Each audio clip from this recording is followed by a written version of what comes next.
Welcome back to the Fuel Show. Still to come, we're going to visit IPD for our In the Pit segment. Now it's time for our second Behind the Wheel. The Chevy Suburban comes in 5 different models, and in 2007 we see more power and fresh styling. The Chevy Suburban is the largest SUV made by the GM Group, and it has a 5-star safety rating for the front seat and front seat passenger. Here's Dennis and Ian with a first look at the 2007 Chevy Suburban LTZ. Thanks, Nick. Now, Q Factor's our first score for the Chevrolet Suburban LTZ. I really like the many seating options that this year offers, including the auto rear fold seats and the 12-way power adjust for the driver. Yeah, I have to say that's nice. When you get in and out of a Suburban, if you have someone getting on the opposite side, you push a button up on the console, and boom, those middle seats just fold right up so people can get in and out of the vehicle. Now, I'll go a little bit beyond that. Chevrolet has done a nice job of adding things like DVD systems, available navigation systems, and a really nice audio system. But it's still not up to par with, say, something that's like a Range Rover. But for Chevrolet, it's on top of their game. Absolutely. We have to score higher than average, but because it doesn't wrap in all the little bells and whistles that you'd expect for this price range, we'd have to score at 3.5.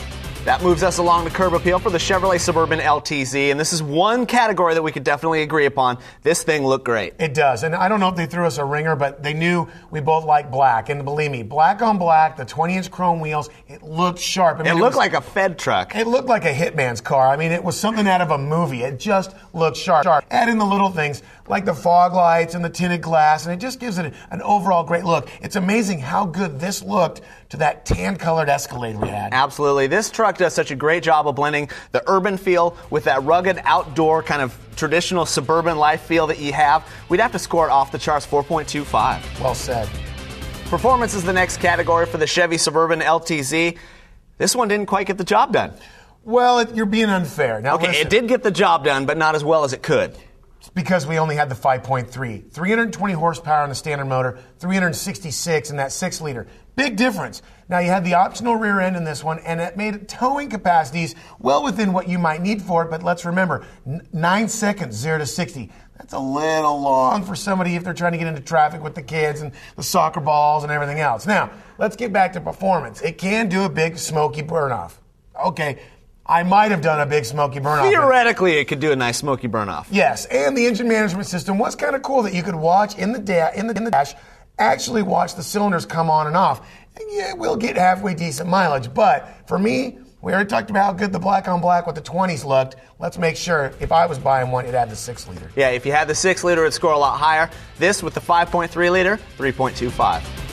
Moving along to fit and finish for the Chevrolet Suburban LTZ, and it's the little things, I think, that drop the score for this category. Well, yeah, I mean, when you look at how the interior pieces are put together, they're there. They're put together well. I think the material choices are good. It's the little tiny things that you see, like under the seat. If you get down there, you're picking up, let's be realistic, M&Ms.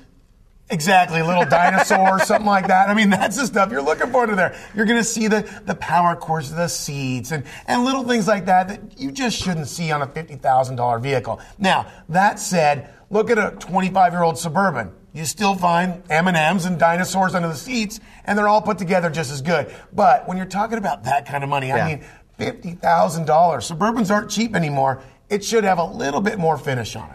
It is fit and it is finished well, but you add in that cost, that drops the score to 3.75. And stop having your kids put dinosaurs in my car. Stop leaving your M&Ms in mine. The final category for the Chevy Suburban LTZ is drivability, and this thing is a do-all, be-all type of rig. Yeah, there's a reason why they used to be called carry-alls. I mean, they're a carry-it-all, they're a do-it-all, they're a can-use-it-all. I mean, you can't think of anything besides putting 10-foot lumber poles in the back of it. You can't do with it. You can put the kids in it. You can put family in it, dogs, fish gear. I mean, you can go to dinner in this thing if it's the black on black with the 20s. There's nothing a Suburban can't do. It looks good, too. I mean, overall, we've got to score it really well. 4.5 for drivability. Okay, let's recap the scores that Dennis and Ian gave the 2007 Chevy Suburban LTZ. For Q Factor, they gave it a 3.5. Curb Appeal, a 4.25. In performance, a 3.25, and fit and finish, a 3.75. Finally, in drivability, a 4.5. The total score for the 2007 Chevy Suburban LTZ is 18.75 out of a possible 25. When fuel returns, we're going to visit IPD for our In the Pit segment.